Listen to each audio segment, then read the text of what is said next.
особо торжественная минута наступает для главного героя сегодняшнего вечера. Для вручения награды Министерства культуры на сцену приглашается министр культуры Республики Татарстан Айрат Минимолович Сибагатуллин.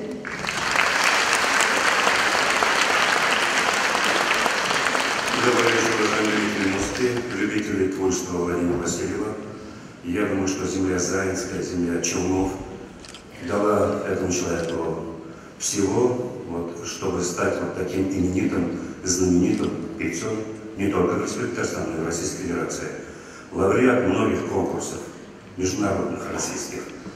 Я пожелал Владимиру Васильеву удачи в вашей дороге, чтобы вам всегда было легко общаться со зрителями, чтобы зрители любили ваш репертуар, ваш голос.